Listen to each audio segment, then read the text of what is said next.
So I double checked the width of the comforter versus the width of the duvet, and they're actually pretty close, so I don't have to worry about how big a loop I make to connect the comforter inside the duvet. This is a summer weight, of course, no feathers, synthetic, cheap duvet, but it's going to be so fabulous because I'm going to add loops made out of twill tape. And I think I like the cotton one for the loops on the comforter for some reason. So, you know, I'm totally just eyeballing this, but let's do, just in case we have different size duvets, I'm going to give it a little bit of a loop, like that much.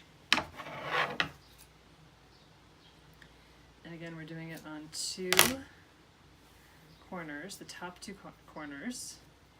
So I'm going to cut two of them, two of these loops. And then I'm going to take this over to my sewing machine and then just attach. The last foot we used was the buttonhole foot. So I need to put the regular foot. Put this back up. Put the light on. Okay.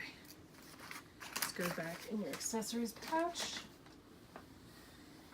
And then you lower the foot onto the bar and that locks it back in place. Just make sure you give yourself a little extra thread so it doesn't, when it's going up and down, pull back and then undo itself from the needle. All right. So here we go. This is our loop. Just want to make sure it's not twisted around. It is not.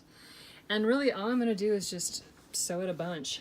In fact, maybe I'll do it like this, side by side. That might be better, like that. Yeah. Because it'll be a little easier on the machine if I don't have to go through 2 levels of twill tape plus the comforter.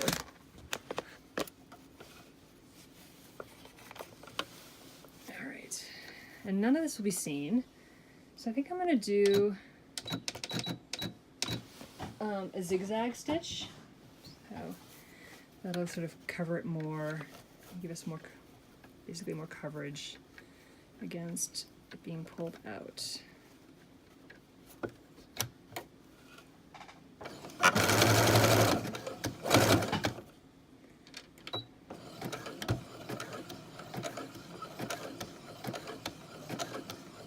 And I'm just going to back all the way up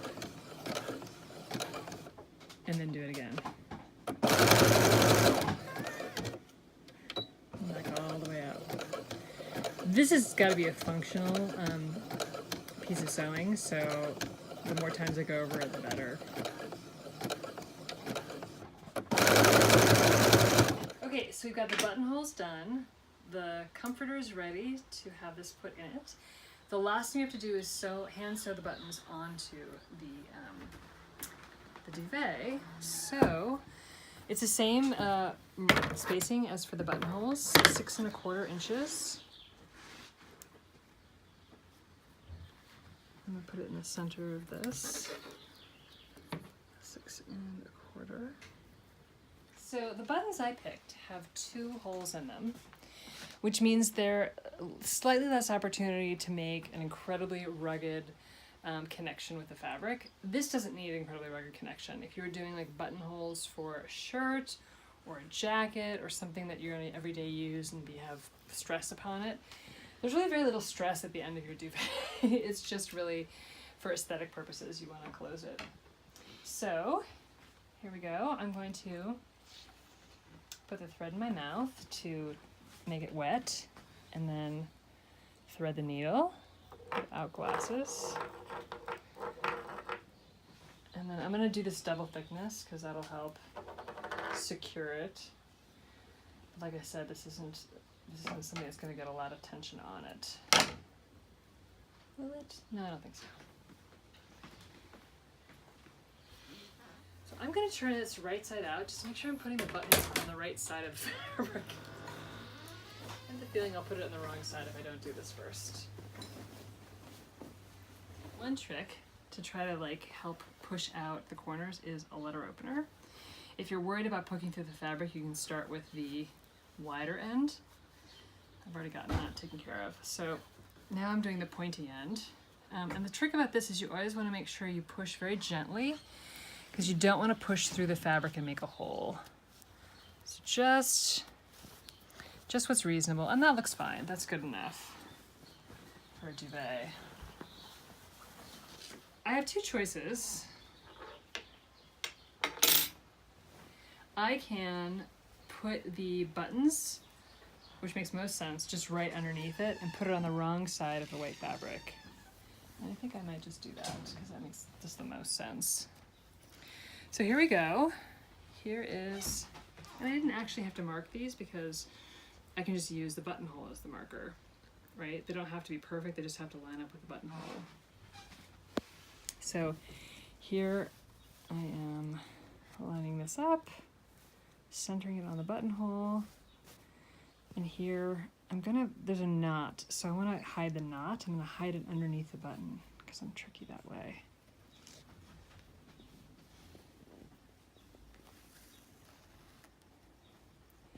And so you just go up one side, and then down the other. And I'll do it just a couple times.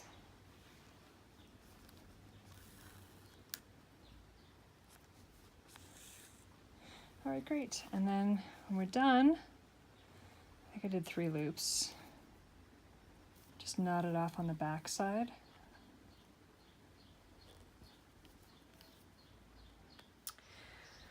This is a reversible comforter, and so when it's flamingo side, it'll be right-sided, but when it's on this side, you'll see the back of it. But if I put the button on this side, then it'll be folded over and it'll be sort of like an envelope, so either side it'll be right side out. So I think I'd prefer to do that. So that's what I'm going to do. So let's cut this out, and I need a pin to pull out what I was just doing.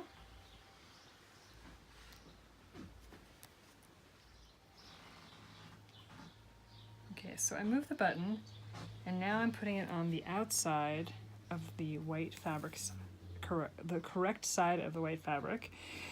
This way it'll be sort of an envelope, and no matter which side you're using, it'll still look like it's, no side will look like the right side and the other side the wrong side. So what we're gonna do is put the duvet on the bed, and then put the comforter in it. So we've got this comforter with added loops, which makes it easy because the loops tell us that these are the top sides. So what we're going to do is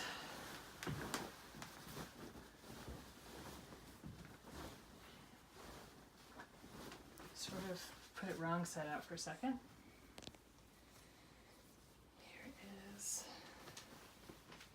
One set of loops and strings. Just going to do a little bow so I can get it out later. Okay, so they're attached. Do the same over here.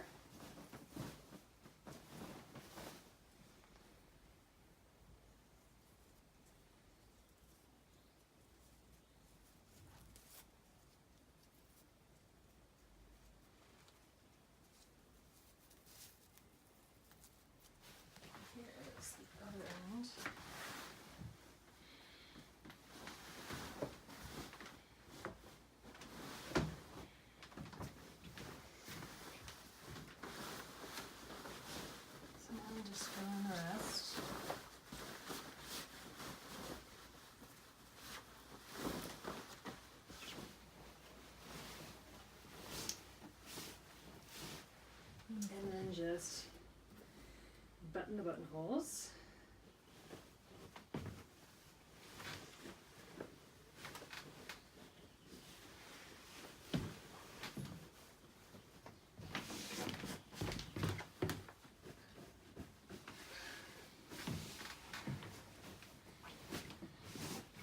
There we go. Ta-da! So here it looks like we have a top sheet, but instead it's just part of the comforter, which is great. We're done. That's all. An afternoon, and now you have a reversible duvet and 2 sheet sets to use with it.